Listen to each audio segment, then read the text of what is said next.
RCB Jersey ಹಾಕೊಂಡಿರೋರಿಗೆ free ride ಕೊಡ್ತಾ ಇದೀವಿ. ನಾನು ಮೂಲತಃ ಬಂದ್ಬಿಟ್ಟು ಬಾಗಲಕೋಟೆ ಜಿಲ್ಲೆ ಇಳಕಲ್ಲವನು. ಅಲ್ಲೇ ಹುಟ್ಟಿ ಬೆಳೆದಿತ್ತು. ಬೆಂಗಳೂರಿಗೆ ಬಂದೆ 13 ವರ್ಷದ ಹಿಂದೆ. ಸ್ಕೂಲಿಂಗ್ ಎಲ್ಲ ಅಲ್ಲೇ ಆಯ್ತು. ಅದಾದ್ಮೇಲೆ ಜೀತದಾಳವಾಗಿ ಆ ಕಡೆ ಈ ಕಡೆ ಕೆಲಸ ಮಾಡ್ಕೊಂಡು ಮುಂಬೈಗೆ ಕೂಡ ಹೋಗಿದ್ದೆ. ಮುಂಬೈಯಲ್ಲಿ 2 ವರ್ಷ ಇದ್ದೆ.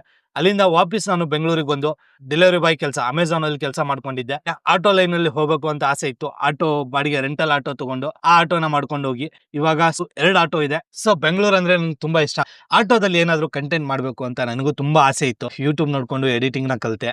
ಆಟೋ ಕನ್ನಡಿಗ ಅಂತ ಒಂದು ಹೆಸರನ್ನ ಕ್ರಿಯೇಟ್ ಮಾಡ್ಕೊಂಡು ಅದರಲ್ಲೇ ಡೈಲಿ ಮಿನಿ ಬ್ಲಾಗ್ ಅನ್ನ ಮಾಡ್ತಾ ಇದ್ದೆ. ಆಟೋ ಕನ್ನಡಿಗ ಅಂತ ಒಂದು ಚಿಕ್ಕದಾಗಿ ಯೂಟ್ಯೂಬ್ ಚಾನಲ್ ಅನ್ನ ಸ್ಟಾರ್ಟ್ ಮಾಡಿದೀನಿ. ಅದರಲ್ಲಿ ಲಾಂಗ್ ಫಾರ್ಮಟ್ ವಿಡಿಯೋ ಅಪ್ಲೋಡ್ ಮಾಡ್ತಾ ಇರ್ತೀನಿ. ಸೊ ಇವಾಗ ಸದ್ಯಕ್ಕೆ ನಾವು RCB ಫ್ಯಾನು. ಸದ್ಯಕ್ಕೆ ಅಂತ ಅಲ್ಲ, ಮೊದಲಿಂದಾನು RCB ಫ್ಯಾನೆ. ಇವಾಗ ನಾವೇನ್ ಮಾಡ್ತಾ ಇದೀವಪ್ಪ ಅಂತಂದ್ರೆ RCB ಜರ್ಸಿ ಹಾಕೊಂಡಿರೋರಿಗೆ ಫ್ರೀ ರೈಡ್ ಕೊಡ್ತಾ ಇದೀವಿ. ಎಲ್ಲಿಗಪ್ಪ ಅಂತಂದ್ರೆ ಚಿನ್ನಸ್ವಾಮಿ ಸ್ಟೇಡಿಯಂಗೆ. ಇದು ಕಂಪ್ಲೀಟ್ಲಿ ಫ್ರೀ ರೈಡು. ಅದು ಕೂಡ RCB ಜರ್ಸಿ ಹಾಕಿದ್ರೆ ಮಾತ್ರ. ತುಂಬಾ ಜನ ನಾನು ನಿಮ್ ತರ ವಿಡಿಯೋ ಮಾಡ್ಬೇಕು ಅಂತ ಇರ್ತಾರೆ. ಒಂದೇ ವಿಡಿಯೋ ಇಂದ ನಾವು ವೈರಲ್ ಆಗಲ್ಲ, 2 ವಿಡಿಯೋ ಇಂದ ನಾವು ವೈರಲ್ ಆಗಲ್ಲ. ನಾನು ಸತತ ಒಂದು 6 ತಿಂಗಳು ಪ್ರಯತ್ನ ಪಟ್ಟ ಮೇಲೆ ನಾನು ಮೇಲೆ ಬಂದಿರೋದು. ಕಂಟೆಂಟ್ ನಾವು ಕ್ರಿಯೇಟ್ ಕಂಟಿನ್ಯೂಟಿ ಇಟ್ರೆ ಅದು ಜನಕ್ಕೆ ರೀಚ್ ಆಗೇ ಆಗುತ್ತೆ.